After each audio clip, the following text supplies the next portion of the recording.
I feel that, like, the way you're speaking to me, it's kind of like, I know you said that you had to say those things, but it's here, and I've already said it to the special victims yesterday, but there's, like, ideas in my head. Yeah. And I'm afraid to say it out loud. Where are you, ma'am? Please just don't help me. I don't have my parents. Ma'am, calm down. What? Some people broke into our house and just showed all his money. Okay, ma'am, where are you? What? Avenue Road. Yes. Can you spell the street name for me, please? Dad? 2010년 11월 8일 무장 강도들이 집에 침입해 부모님에게 총격을 가했습니다. 현장의 유일한 목격자는 딸 제니퍼 펜, 끔찍한 비극의 생존자처럼 보이는 그녀. 하지만 형사들은 곧 이 완벽해 보이는 진술 뒤에 숨겨진 치명적인 균열을 감지합니다. You're here voluntarily to help us. That you don't have to talk to us if you don't want to, but the importance of talking to us, and if you're talking to us, the importance of telling the truth. And if you don't tell the truth, there's criminal consequences for not telling the truth. That's all that stuff had to deal with. Okay? You can't point the finger at someone else. You can't tell us to go off in a different direction. You just got to tell us the truth. What I know. Exactly. And do you have any questions with respect to what I've just told you? It's just, like, sitting, sometimes, like, parts come back that I didn't remember when I spoke. No one is, and that's the process. This is going to be a long process. This is an initial statement from you. We may, as you remember other things, you may be asked, you may want to come in and tell us things. Okay? No one is going to tell you how to give a perfect statement. You just do what the best you can, given what you're dealing with. Okay? 사건 직후 진행된 1차 신문입니다.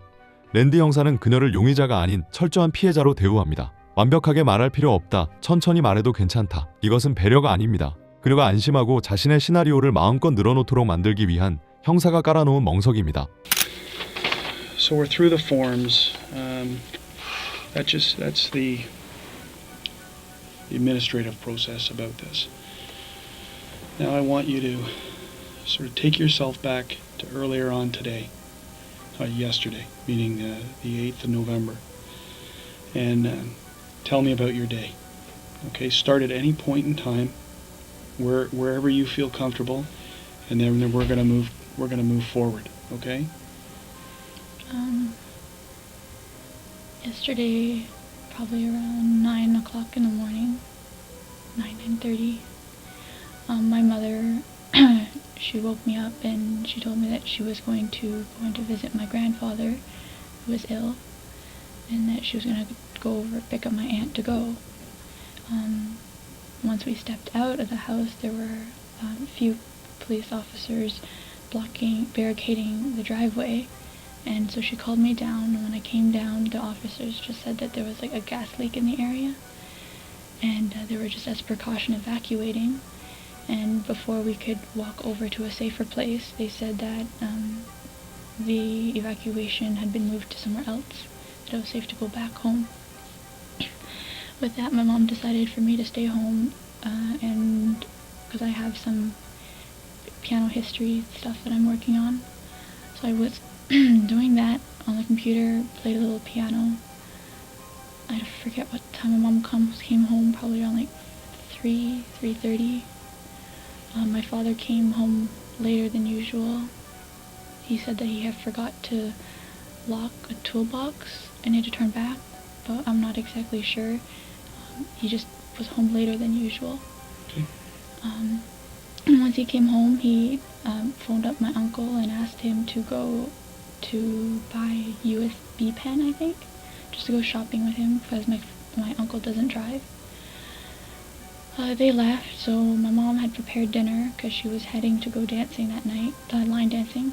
She does it every Monday, and so her and I sat down for dinner first, and then after my father came home, he did that, and then a friend of mine came over. We do TV night every so often. So my dad, I guess, went up on the computer as he always does, and I was downstairs with my friend watching movies, and my mom was out dancing. My friend left around 9, I believe. 방금 그녀의 진술을 들으셨나요? 어머니가 살해당한 끔찍한 날의 기억이 마치 미리 써온 일기를 읽듯 지나치게 침착하고 논리적입니다. 실제 트라우마는 기억을 뒤죽박죽으로 만듭니다. 하지만 제니퍼의 기억은 시간 순서대로 완벽하게 정리되어 있습니다. 심리학에서는 이를 기억이 아니라 수없이 연습된 리허설의 흔적으로 봅니다. 이제 비극적인 사건에 대해 이야기하려는 제니퍼, 눈물을 흘리기 시작합니다. Take your time. Take your time. All this is very important, so take your time. They kept all the lights off on the main floor. The only time there was light was when they opened the fridge door to see if they could find where my mom's purse was. At that point I saw 3 figures of men. One with a hoodie, like the one I could see the most clearly, he had a hoodie on, and I believe he had a bandana of some sort covering from like his lower, under his eyes down. And then for some reason I think one of the gentlemen asked my father if he had money in his wallet and where his wallet was. 그리고 여기서 결정적인 심리적 유출이 발생합니다. 부모님을 쏜 침입자들을 묘사하며 그녀는 그들을 젠틀맨이라고 부릅니다. 무장강도에게 신사라뇨. 이는 단순한 말실수가 아닙니다. 끔찍한 살인범에게 붙이기엔 지나치게 호의적인 이 단어 선택. 랜디 형사는 이 순간 그녀가 범인들에게 느끼는 감정이 일반적인 피해자의 공포와는 다르다는 것을 직감합니다. 하지만 그는 의심을 드러내지 않습니다. 그녀가 계속해서 스스로 무너질 때까지 말하게 두기 위해서입니다. Did you have lights on in your room at that time? My lights were off. I only had the reflection off my TV, which is lower to the door. What do you see of this guy? He was medium build. Okay. I don't remember any of his clothing, unfortunately. The only thing I can remember was he had dreadlocks. He had dreadlocks. So can you describe his race to me? He was black. Was his head covered? Was his face covered? Do you remember anything about that? Just that his dreadlocks were kind of flopping all over the place. I couldn't really see his face, and they kept the lights dark as much as possible. How long were the dreadlocks? Were they, like when you say they're dreadlocks and they were flopping all over his face? I think some of them were around his face were a little shorter, and then in the back there were longer ones. Okay. Now his complexion, there's various degrees of dark to medium dark to actually light. I'd say I wouldn't say he was the darkest person I've seen, but he was on the darker side. Can you give an age approximation for this guy? When the other officer asked me, I was leaning along the ages of 28 to 33. So and someone who's established in life. I would assume so. They had something blind me. Remember when we first got in the room, the light was on, and he's like, "Hold on," and he grabbed, I don't remember what he grabbed, jacket or sleeve or something, and he kind of shielded me with it, and that's when he took my glasses and he tossed them. So he took your glasses off? Okay. How did you get your glasses back? I asked the officer. Okay. And how bad are your eyes with your glasses off? Degree-wise, I'm about high 4, I think 475 and 525. Okay, so you have, with your glasses off, it's difficult for you to see things, right? I can see shapes, but no definition. 랜디 형사는 제니퍼의 말에 드러나는 모순을 놓치지 않습니다. 바로 안경입니다. 제니퍼는 범인의 옷차림, 머리 모양, 나이대까지 상세하게 묘사했습니다. 하지만 정작 본인은 고도근시 상태에서 안경이 벗겨졌다고 말합니다. 윤곽조차 흐린 시력으로 어둠 속 범인의 나이까지 맞췄다? 이건 목격이 아니라 창작입니다. 랜디 형사는 그녀의 거짓말을 이미 알고 있었지만 일부러 집으로 돌려보냈습니다. 그리고 사흘 뒤 다시 친절한 얼굴로 그녀를 부릅니다. 이제 그는 말로 꾸며온 이야기들이 실제 행동으로도 가능한지를 확인하려 합니다. You're now bound to the railing. Can you show me? Can you stand up and turn around and tell me? Just show on the camera how your hands are bound and how you are against the railing. You don't have to sit down. I just need to see how you were.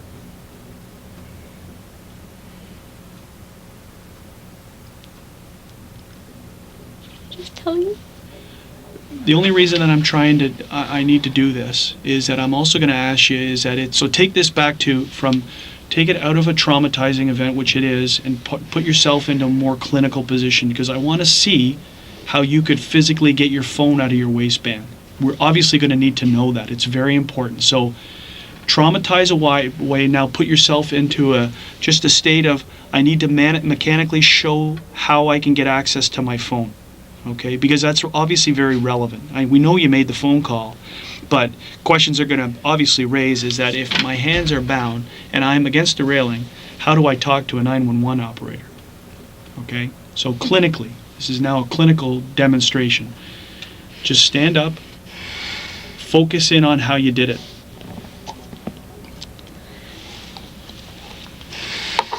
And I want you to stick that in your waistband as an example. Okay, so take your sweater off, because this will be a very smooth, very quick thing. It's a one-time demonstration. I'm not going to ask you to repeat it. 랜디 형사는 등 뒤로 묶인 손으로 어떻게 911 전화를 걸었는지 직접 보여달라고 요청합니다. 말로 만드는 거짓말은 쉽지만 몸으로 증명하는 거짓말은 어렵습니다. 제니퍼는 억지로 몸을 비틀며 어설픈 동작을 재현합니다. 랜디 형사는 이 불가능한 상황을 조용히 지켜보며 그녀가 스스로 모순을 드러내도록 놔둡니다. But I need to go through it, okay? So just take your sweater off.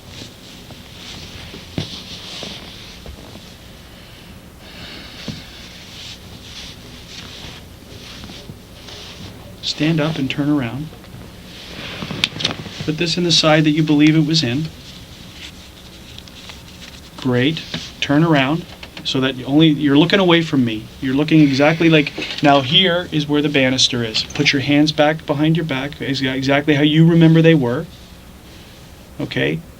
Now, and are you restrained from movement? How far can you move your hands from the banister? They tied my upper arm. Yes? Around the banister. Yes? But my hands were bound together. So your hands bound together, and this is the arm that's the strings wrapped around against the banister? Mm-hmm. Okay, so now how can you get to the phone? And how do you make the phone call? 911? Mm-hmm. And do you talk down like that? Yes, I'm yelling at the phone like this. And how can you hear? I turned the volume on max. Yes? So that's exactly the way that you're talking to her against the railing. Mm-hmm. Okay, that's good enough. Sit down. I wasn't allowed to have a boyfriend. And that was when you were 18? I was 17. 17, turning in your 18th year? Maybe grade 11 or going to grade No, going into grade 12. Okay. And so who was against you having a boyfriend? My father. Your father? How is your mother in this? She took a back seat to his opinion. She would tell me that I gotta find someone who was devoted to me. But at that time, my father was the one that enforced the rules. And what were the issues your father had with a boyfriend? Was it Danny in particular, or was it just a boy? Just any boy at that point. So what happens? How are you saying that you're not allowed to see this? I know that there's certain ways that you can still get around your father not allowing you to see it. In grade 12, we went to school together. He transferred out, but he'd come over to our original high school, and he'd come see me. Okay. And once in a while, I'd go and skip class and go see him. So you were dating him essentially without your parents' knowledge and consent? Yes. What would they have done to you if they found out? And did they find out? Not in high school, no. Okay. So you finish high school, and then what do you do when you finish high school? I wanted to do kinesiology, but my father was very adamant on doing something in the medical field that was a little bit more, in his opinion, more like a more successful, I guess you can say. He knew I didn't have the stomach for being a doctor, so he wanted me to become a pharmacist. Okay. Did you go to school for pharmacy? Did you get into university for pharmacy? So if you finish your grade 12, you go to your OIC year? Like grade 12 is finish your OIC year. I don't have OIC. I didn't have OIC. I finished my grade 12. And then what do you do for the next few years? While your dad's wanting you to get into the medical field, what do you do? I was trying to get into piano. What school? I was still taking classes at a school, but it's still recognized in the community as a teacher's license. Through the Royal Conservatory? Yes. Okay, so how is this going with your dad? How is your home life with you're not living up to his expectations? He didn't know. I lied to him. What did you lie to him? What did you tell him? That I was going to school. For just science. For science. Bachelor of Science. 형사는 그녀를 몰아세우지 않습니다. 대신 묻습니다. 왜 거짓말을 했니? 그리고 그 질문에 그녀는 무너집니다. 숨막힐 듯 엄격했던 부모의 기대, 그리고 10년간 이어진 가짜 인생. 가짜 성적표는 시작에 불과했습니다. 매일 아침 학교 가는 척 가방을 메고 도서관으로 출근하고 가짜 졸업장까지 만들어 부모를 속였던 치밀함. 부모의 기대에 짓눌려 살아온 그녀의 기괴한 이중 생활이 쏟아져 나오기 시작합니다. You would have had bills for school. How was that coming up? How are these bills being paid for university that you weren't going to? I was working at Eastside Mario's, and I took care of myself. So financially, my father was never took hand in bills, so he didn't know anything about bills. Did your mom know that you weren't going to university? No. So both your parents thought you had gone to university? Yes. Okay. And how long did they still to this point in time think that you had gone to university for sciences? Yes. And how did you feel about that? How did you feel about having to lie to your parents? I felt guilty, but every time I tried to bring it up, there was just so much expectation. 형사는 그녀의 긴 하소연을 끊지 않고 끝까지 들어줍니다. 지금 랜디 형사는 최소화 기법을 사용하고 있습니다. 범행의 원인을 외부 탓으로 돌려 용의자의 죄책감을 덜어주는 심문기술이죠. 네 잘못이 아니야. 부모님이 너무 엄격했잖아. 형사의 호응과 고개 끄덕임은 그녀에게 면죄부처럼 작용합니다. 그리고 이제 제니퍼는 자신이 꾸며온 가장 큰 거짓까지 털어놓을 준비를 마칩니다. After talking to Daniel, and when's the last time you text message or communicated with him? Was when my grandfather was ill. Have you been experiencing anything what you would call in the last little while of any type of threats or threatening behavior? Yes. Tell me about that. He says it's just a friend, but everyone says it's his girlfriend. She has messaged me telling me to back off, to leave Daniel alone. And he's messaged me and he's like, is that you calling? But I wasn't calling. Or I'd be on the phone with him and he's like, my Rogers line, because I called him on the phone that he gave me. Yes. And he'd say that my Rogers line was calling him. And when I looked into it, it was like on my bills, those phone calls were made, but I know I didn't make them. So I couldn't explain it. And I did get a letter in the mail saying that you're a dead person walking. Now, why didn't you tell me about that when I spoke to you the other day? Everything had just happened. I wasn't. Was it just simply a letter? Yes. It was cut out. Where is that letter? It's garbage. It's in the garbage? Yes. I didn't think too much of it at that time. And what did you equate it to? Just jealousy. You still are equating it to the friend or the girlfriend? Well, I don't want to, I don't know 100%, so I don't want to point fingers. Why, so if you're not 100% and you don't want to point fingers, why do you believe it's her? Because she has personally messaged me on Facebook telling me that I'm stupid and to back off and to leave Daniel alone.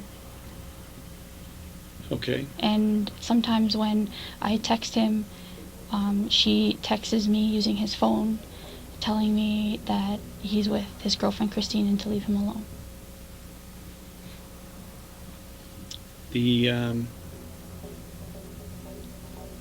Is there something that happened to you that you never disclosed to the police before?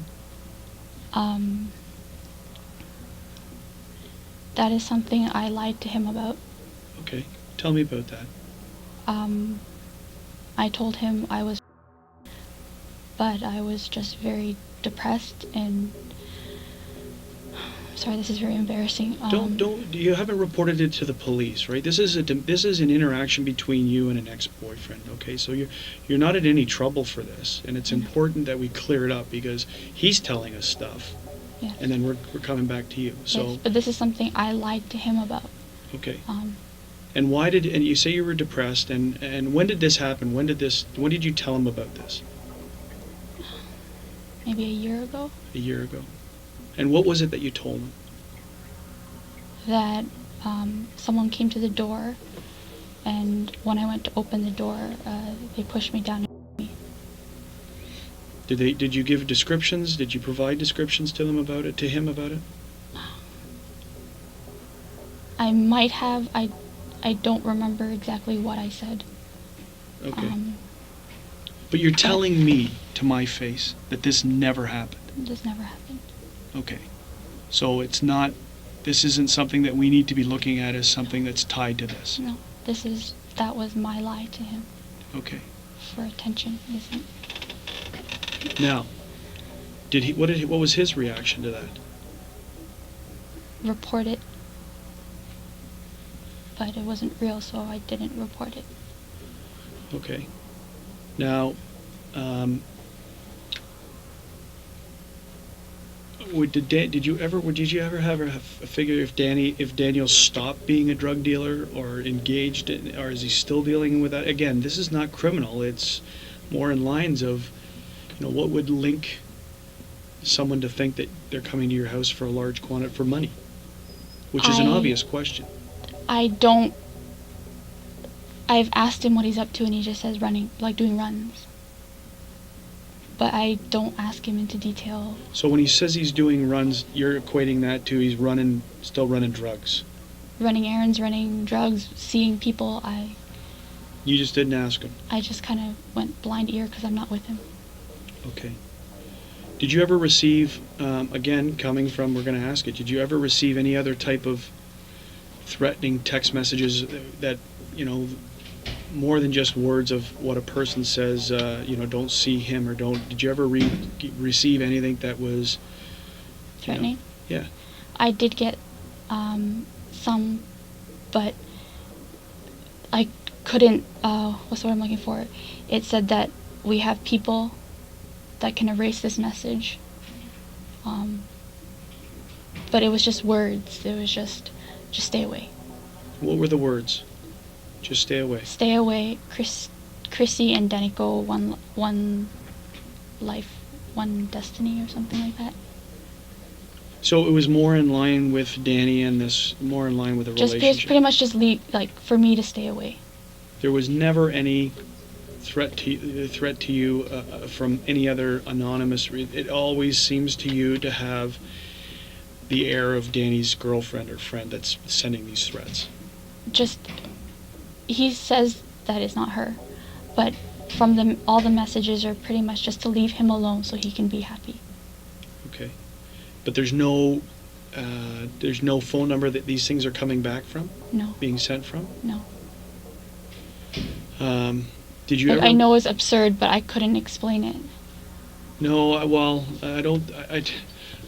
with the technology today, anything is possible. I'd never be able to look you in the face and say that's not possible, because what kids can do with computers and do with technology, anything in my opinion is now possible. But it was just words. It was never more than that. Anything to the effect of seeing bang, bang, bang?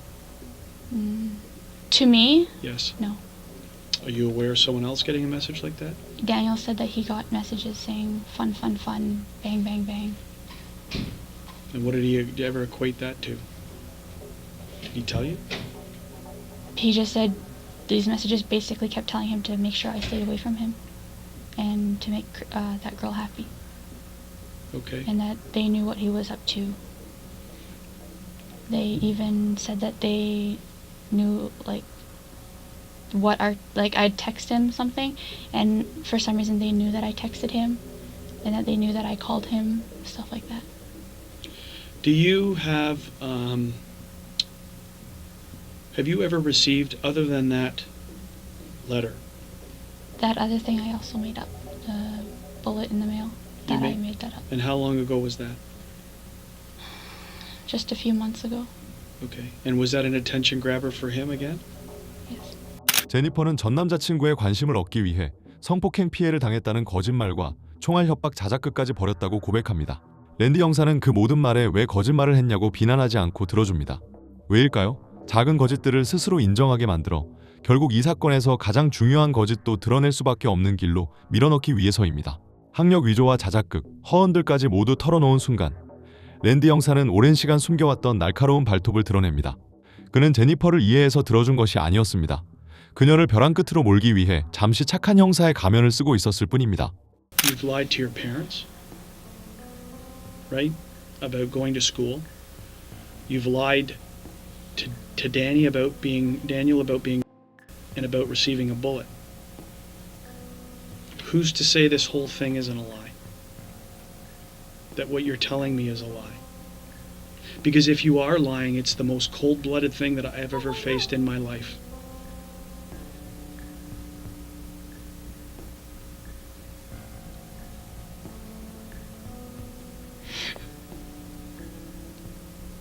제니퍼는 당황하며 눈물 연기를 시작합니다. 하지만 그녀의 눈물은 더 이상 설득력을 갖지 못합니다. 방어벽이 완전히 무너진 채 눈물을 흘리는 제니퍼. 하지만 랜디 형사는 이번에도 그녀를 집으로 돌려보냅니다. 그리고 이제 제니퍼의 마지막 방어선을 박살낼 남자 빌 게츠 형사가 등장합니다. 진실의 시간은 이제부터입니다. And that happened, there was a home invasion at your residence on the 8th of November 2010, is that correct? And as a result of that home invasion, your father, Dan, was actually shot and your mother was actually killed. Is that correct? Yeah, you'll have to speak up a little bit just so I can hear you. Sorry, yes. Okay. On previous occasions, you've sworn the video statement. Is that correct? Yes. On those sworn video statements, you promised to tell the truth. Yes. And I'm going to have to get you to speak up or I can't pick it up. Yeah. And what was your understanding that if you did not tell the truth, what would happen? That there would be jail consequences. There could be. Okay. So the same thing applies here today, okay? If you were to make a false statement, if you were to lie to the police or mislead the police in an investigation, you could be charged with those offenses of public mischief, fabricating evidence, or obstruct police. Do you understand that? Okay. Then, of course, if you had anything to do with the actual homicide itself, of course you could be charged with murder. You understand that? Yes. Yes. Okay. 친절했던 랜디 형사와는 공기부터 다릅니다. 새로 등장한 빌 게츠 형사는 처음부터 제니퍼를 피해자가 아닌 명확한 용의자로 대합니다. If you could pick any job yourself, not talking about anybody else, but if you could pick for yourself, what would it be? I want to be a piano teacher, like when I come home. But in the daytime, I'd like to have a simple, maybe like a lab technician job, just work 8 hours a day, and then come home and teach piano. And so why don't you do that? You said you were depressed. When were you depressed? What time period did that start? I was depressed in elementary school for a little bit. The depression started about 2 years ago. What brought on the depression? Just, I wasn't happy with any parts of my life. Okay, which included what? I regretted not going to school. Okay. My piano wasn't going as fast as I was liking. My friends were moving on with their lives, and it felt that I wasn't going anywhere. I was kind of being left behind. I didn't understand why that at 2021 that I had to be home at 9 o'clock. Okay. What was the worst the depression got? I cut myself. 하지만 형사도 무턱대고 공격하지 않습니다. 그는 테마 개발이라는 고도의 심리 기술을 사용합니다. 이는 용의자가 범행을 저지를 수밖에 없었던 도덕적 핑계를 형사가 대신 만들어주어 심리적 방어벽을 낮추는 기법입니다. 4시간이 넘는 신문 시간 중 2시간 20분 동안 그는 제니퍼가 겪은 억압, 우울, 그리고 압박감을 대신 이야기해줍니다. 마치 내가 나빴던 게 아니라 부모님이 널 그렇게 만든 거야 라고 말하듯이요. 이 길고 조용한 압박은 단 하나의 목적을 향해 쌓여갑니다. 제니퍼가 스스로 무장해제되기를 기다리는 것입니다. Now, I can tell you that nothing surprises me in this job. I am well aware that anybody on this earth is capable of making a mistake. I don't care who they are. A certain set of circumstances, everyone has the capability, Jennifer, of making a mistake, doing the wrong thing. The key, though, when I talk to people is when they made a mistake, that's one thing, right? Key is to not keep making the same mistake and to get that information out and get it off their chest. You understand what I'm saying? And at this point, Jennifer, I know that you've not been truthful with the police. You've not told us everything that you know, purposely, and that you've left information out. There's a number of inconsistencies in what you've told the police. One of the things you have to remember is that your dad was there, and your dad had a front row seat to all of this. And I know he's being truthful. The problem is that your story, what you're telling, is not truthful. And we have to clear this up. A lot of events you say that happened never did. A lot of things that you told the police happened never happened. They never happened in the sequence that you've told. You got to remember that your dad was there. 그리고 마침내 그치 형사는 숨겨왔던 마지막 에이스 카드를 꺼냅니다. 현장에서 사망한 줄 알았던 아버지가 혼수 상태에서 기적적으로 깨어났다는 사실입니다. 그리고 그가 딸이 강도들과 친구처럼 대화했다는 결정적인 증언을 했다는 것까지요. 그 순간 제니퍼가 쌓아올린 완벽한 연극이 뿌리째 흔들리기 시작합니다. 형사는 그녀가 만들어냈던 세세한 디테일들을 한 조각씩 무너뜨립니다. Now, what we need to get down to here today, Jen, is what really happened. You need to tell me what went on. Because you know who was in that house that night. You do, Jen. There's no question about that. There's no question about it. You have actually given an improper description of the person you were dealing with upstairs. Number one, you falsified the whole description of that person. We know that. We know that. Yes, you did, Jen. Okay, you did. You've made a mistake here, and we got to get to the bottom of that. That person did not exist in that house that night. I know that. Okay, we've done our homework. We need to get down to why you have purposely told us a false description of number one. Okay? No, Jen. It's totally wrong. And it was done on purpose to mislead us because you're involved in this. You cannot deny that.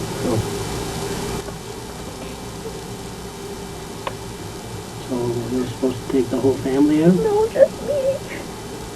What went wrong? I don't know. It was supposed to be you. Is that right? Okay, how was it supposed to happen then? What happened? I don't know. Why did it change? I don't know. How come it was supposed to be you?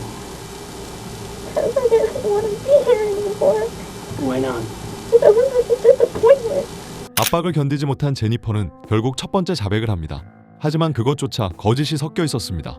그녀는 부모를 해치려 한 것이 아니라 청부업자를 시켜나 스스로 생을 마감하려 했다는 새로운 시나리오를 만들어냅니다.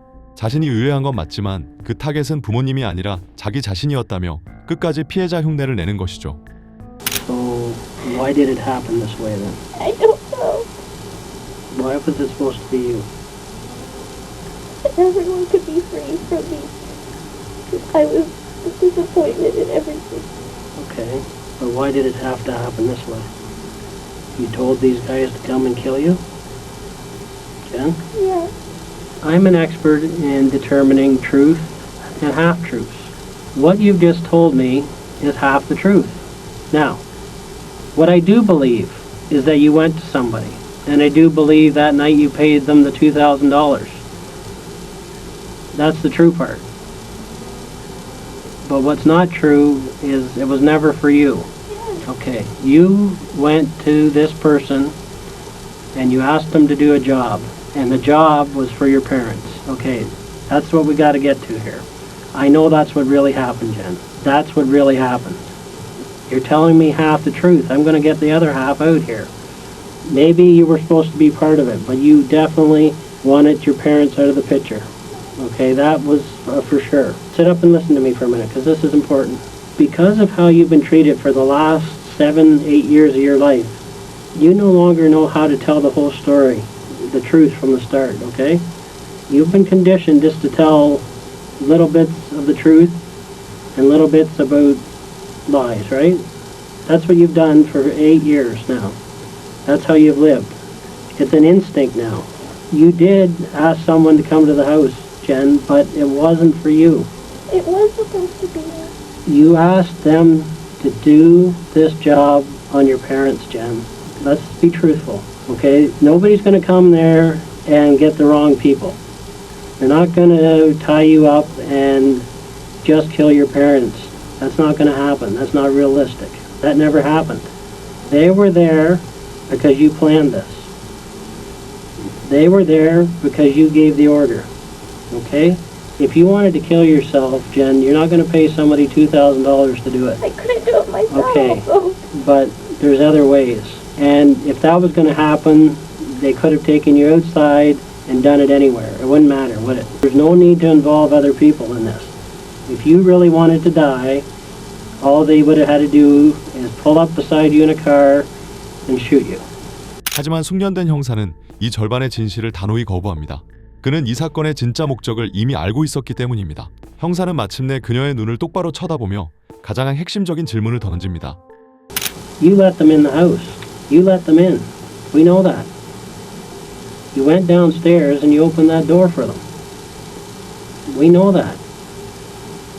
Jen, you did leave the door open for them, didn't you? yes, 빠져나갈 구멍이 없다는 걸 깨달은 순간 총 3번 10시간의 신문 시간 동안 이어진 완벽한 연기는 네, 맞아요라는 단 한마디의 대답으로 무너집니다. 첫 번째 형사는 그녀가 거짓말을 쌓아 올릴 무대를 깔아주었고 두 번째 형사는 그녀가 그 무대에서 스스로 내려오도록 덫을 놓았습니다. Do you have a lawyer you would like to speak to that you know of? no. Would you like to speak to duty counsel? I just want to talk to someone who can help me and understand. So at this point you wish to speak to duty counsel then? Sure. Okay. So what I'm going to have to get you to do is actually empty all your pockets on the table here. Okay? Can you stand up and just empty your pockets? I'm going to make sure that they're making a call to duty counsel, and we'll line that up, and you can speak to the duty counsel in private. Hold tight while we do that. 형사가 떠난 텅 빈 취조실. 관객이 사라진 무대 위에 덩그러니 남겨진 제니퍼는 고개를 떨굽니다. 그녀의 이 흐느낌이 부모에 대한 뒤늦은 참회인지 아니면 거짓말이 들통난 것에 대한 억울함인지는 알 수 없습니다. 다만 확실한 것은 하나. 처벌이라는 차가운 현실만이 그녀 곁에 남았다는 사실입니다. 결국 제니퍼는 1급 살인 혐의로 종신형을 선고받습니다. 완벽주의의 압박 속에서 길러진 불안, 끝없는 통제와 기대 속에서 누적된 거짓, 그 모든 것이 한 가족을 파괴한 비극으로 이어졌습니다.